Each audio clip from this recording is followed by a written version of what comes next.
जब से ये सृष्टि बनी है, नदी की धारा और चट्टान के मध्य सदा संघर्ष रहा है, परंतु हर बार चट्टान की कठोरता को हारना पड़ता है और नदी की धारा कोमल होते हुए भी कठोर चट्टान को काट देती है।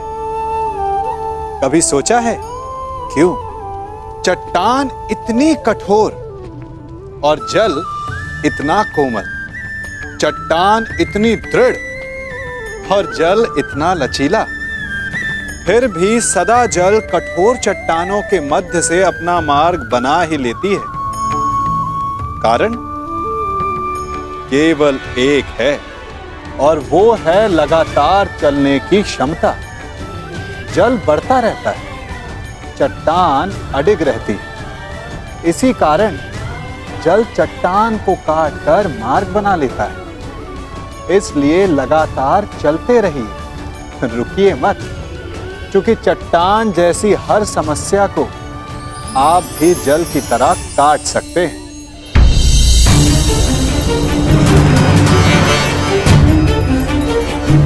12 वर्ष का वनवास और सही, परंतु मैं अपने भाइयों और पांचाली को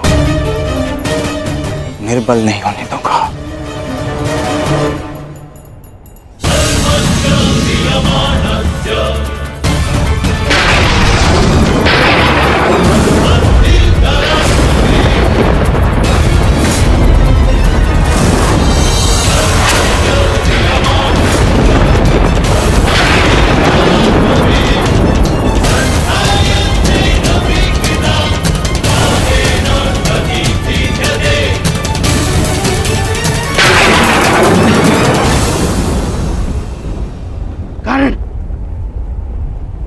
अपने मित्र युवराज दुर्योधन को दिया वचन स्मरण करो। प्रयोग करो वैष्णवास्त्र का, प्रयोग करो। मुझे अपने मित्र कर्ण के ऊपर पूर्ण विश्वास है। मैं नहीं चाहता कि भाई भाई पर शस्त्र उठाए, क्योंकि इस युद्ध से विनाश के अतिरिक्त कुछ नहीं मिलने वाला। द्वंद्व अधूरा छोड़कर आ गए। प्रयास किया है कि द्यूत में जो अधर्म हुआ उसे धर्म युद्ध से धोया जा सके, परंतु एक वचन भी है कि आपके पुत्र 1 वर्ष का अज्ञातवास अवश्य पूर्ण करेंगे। कर्ण को अपना हर वचन स्मरण है। मैंने युवराज दुर्योधन के लिए शस्त्र उठाने का वचन दिया है। युद्ध तो मैं अवश्य करूंगा, परंतु मैंने एक और वचन दिया है कि आपके पुत्र अज्ञातवास पूरा करेंगे, और ये वचन भी मैं अवश्य पूरा करूंगा।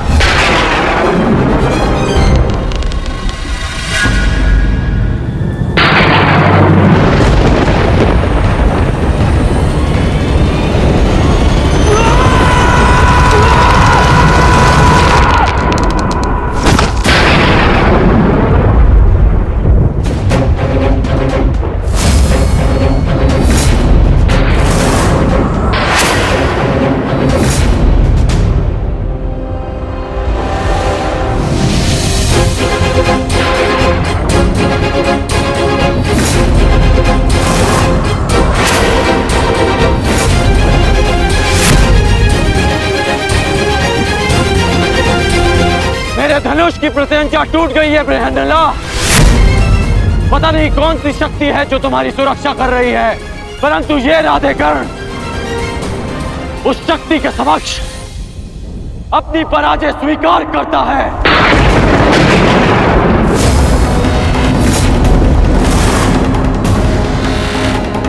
क्षमा कीजिएगा युवराज, परंतु मैंने आपको अपना दिया वचन और हस्तिनापुर के लिए अपना उत्तरदायित्व पूर्ण करने का प्रयास किया, परंतु प्रारब्ध ने मेरा साथ नहीं दिया।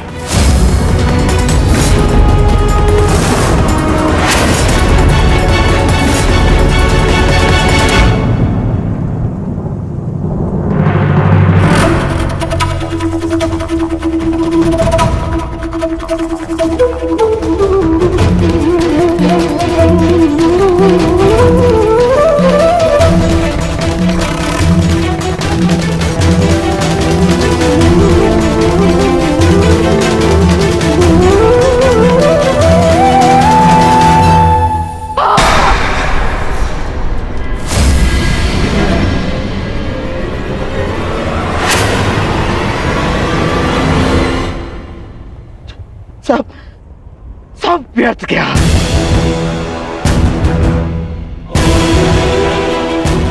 इतना परिश्रम, इतनी योजना, सब व्यर्थ गया, सब।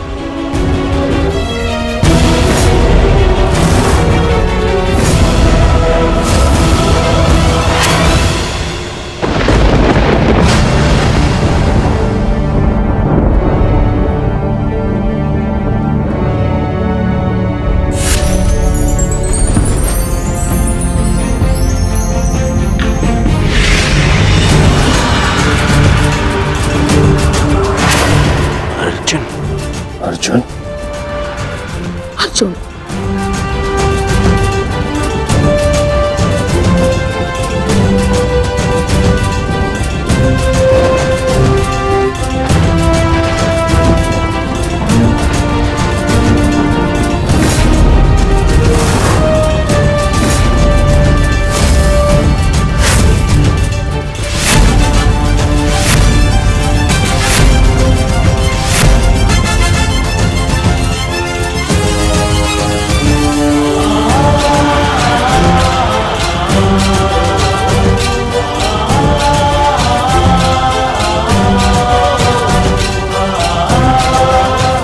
अज्ञातवास पूर्ण हुआ ज्येष्ठ।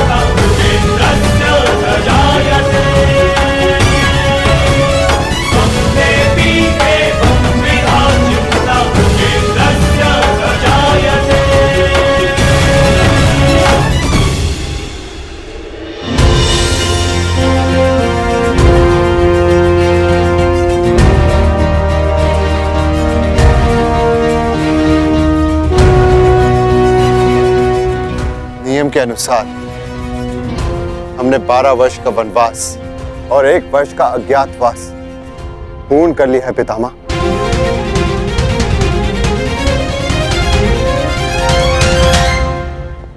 आपसे ये आशा नहीं थी धर्मराज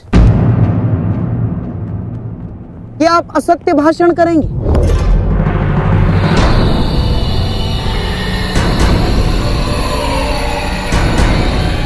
कैसा असत्य? ज्येष्ठ भ्राता श्री ठीक कह रहे हैं, हमारा अज्ञातवास पूर्ण हो चुका है। नहीं प्रिय अर्जुन, सभी नियमों का पालन नहीं हुआ है।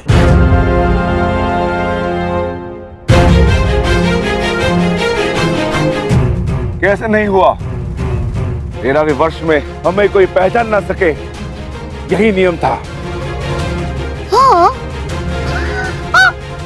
और इस नियम को समझने के लिए तुम लोगों के पास पुनः 13 वर्ष का समय होगा भीम, है ना दुर्योधन? समझाओ इसे। हाँ मामाश्री, क्योंकि नियम अनुसार पहचाने जाने पर असत्य बोलना भी नियम भंग करना होता है, और असत्य बोलकर तुमने नियम भंग किया।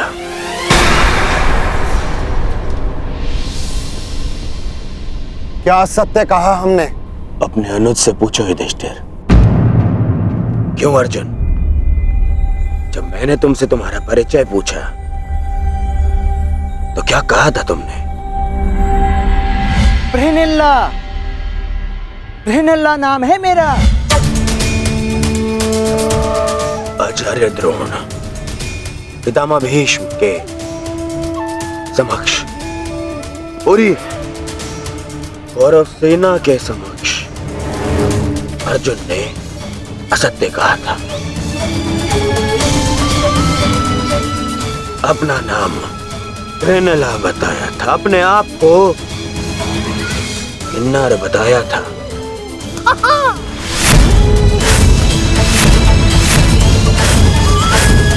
क्यों अर्जुन, क्या ये असत्य नहीं था। आपने भी तो सुना था पितामह। बोलिए पितामह, अर्जुन ने ऐसा नहीं कहा था। हाँ, अर्जुन ने असत्य कहा था।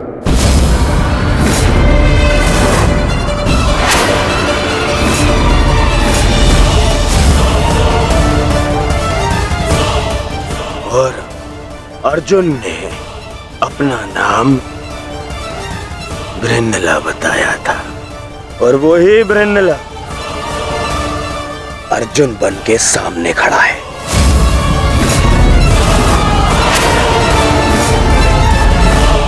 अर्थात अज्ञातवास भंग माना जाता है।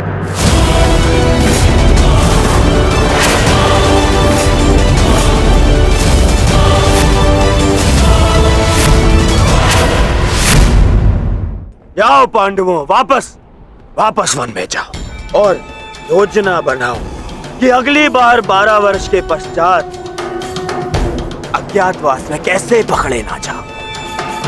हैं? जाओ। जाओ। नहीं दुर्योधन, अज्ञातवास भंग नहीं हुआ है दुर्योधन। मैंने कोई असत्य नहीं बोला और ना ही मैंने कोई नियम भंग किया है। जो तुम्हारे समक्ष खड़ा है वो अर्जुन है, पुरुष है, परंतु जिससे तुम्हारी सेना युद्ध कर रही थी वो बृहन्नला थी, एक किन्नर। देव अप्सरा देवी उर्वशी ने मुझे शाप दिया था, इसलिए 1 वर्ष तक मुझे किन्नर बनकर रहना पड़ा। परंतु आज सूर्यास्त के पश्चात वो शाप पूर्ण हुआ। अब मुझे अपना वास्तविक रूप प्राप्त हुआ। अब आप बताइए पितामह, क्या मैंने असत्य कहा? क्या अज्ञातवास भंग हुआ? नहीं अर्जुन, तुमने कोई असत्य नहीं कहा और ना ही तुम्हारा अज्ञातवास भंग हुआ है।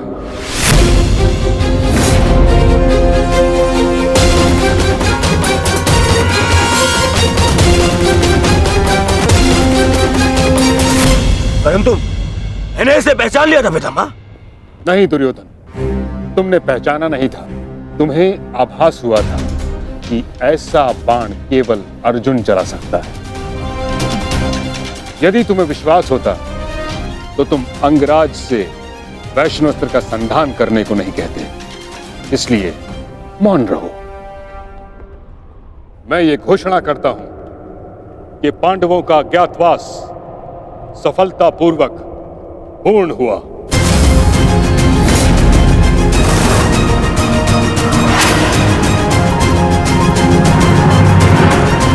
नहीं, नहीं,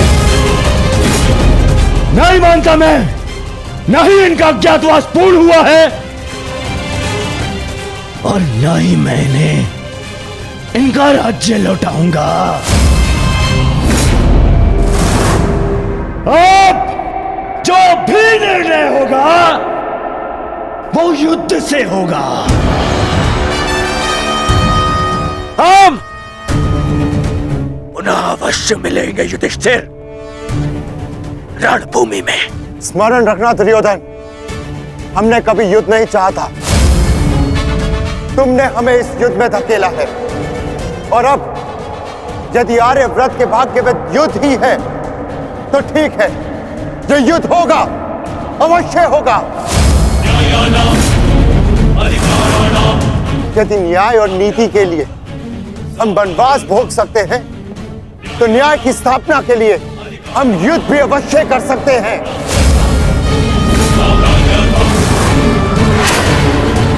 उचित कहा तुमने धर्मराज।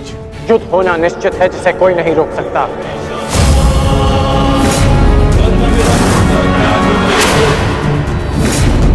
अज्ञातवास पूर्ण होने का सुख कुछ ही दिनों तक रहेगा धर्मराज। हमने बिन 13 वर्षों को यूं ही नहीं काटा है कर्ण। जानता हूं, परंतु आप ये नहीं जानते कि इन 13 वर्षों के समाप्त होने की प्रतीक्षा आपसे अधिक मैंने की है। हर पल मैंने युद्ध की तैयारी की है धर्मराज।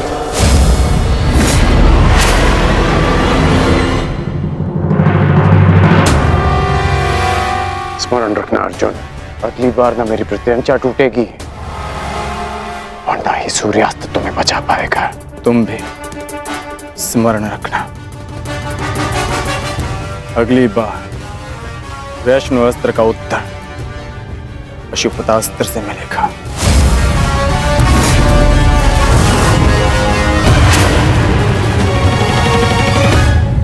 समझ में नहीं आता युधिष्ठिर, मैं किन शब्दों में आपका धन्यवाद करूं। आप पांचों ने ना केवल मेरी, मेरे परिवार की, अपितु मेरी प्रजा की भी रक्षा की है। आभार की आवश्यकता नहीं है महाराज, क्योंकि हम स्वयं आपके उपकारों के तले दबे हैं। यदि विराट नगर ने हमें शरण न दी होती तो हम फिर से 12 वर्ष का वनवास भोग रहे होते। सम्राट, समझ नहीं आता कि आपका ये ऋण कैसे चुकाऊंगा मैं। जीवन भर भी आपके चरणों में सेवा करूं, ये ऋण नहीं उतार पाऊंगा मैं। ऋण उतारने के लिए चरणों पर गिरने की आवश्यकता नहीं है विराट राज।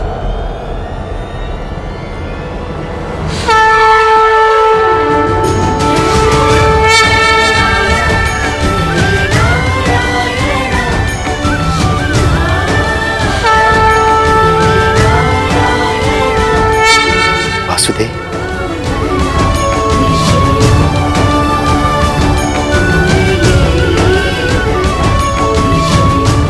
प्रणिपात वासुदेव।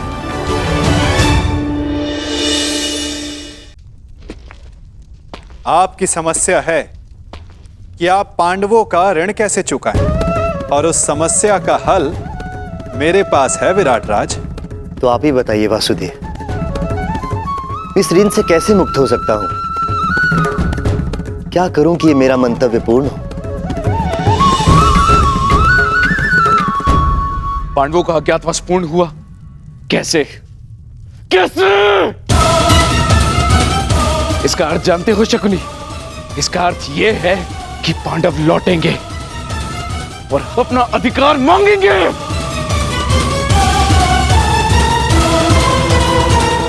उनके मांगने से क्या होता है पिताश्री? मैं उन्हें अवसर नहीं दूंगा, कुछ नहीं मिलेगा उन्हें पिताश्री। मान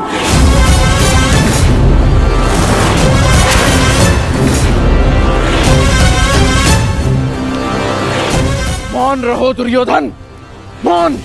हर बार राजसभा में बड़ी बड़ी बातें करते हो, वचन देते हो और हर बार मुंह की खाकर लौटते हो तुम। हस्तिनापुर से सेना ले जाते समय क्या कहा था तुमने? कि पांडवों का अज्ञातवास भंग करके लौटूंगा। और इस समय तुम मेरे समक्ष क्या सूचना लेकर आए हो? कि अकेले अर्जुन ने समस्त कुरु सेना को निरस्त्र कर दिया। एक ही स्वप्न देखा है ना तुमने, सम्राट बनने का। अरे अगर एक अर्जुन को ना संभाल सके तुम, तो ये हस्तिनापुर का साम्राज्य क्या संभालोगे?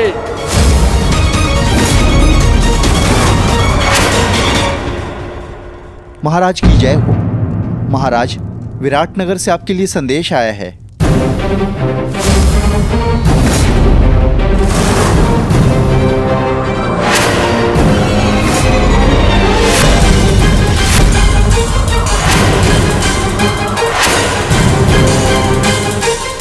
कृष्ण, विराटनगर से क्या संदेश आ सकता है? अवश्य उन पांडवों का ही संदेश होगा।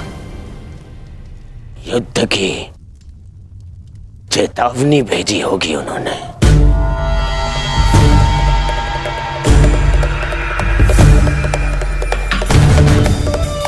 संदेशा पढ़ो शकुनी।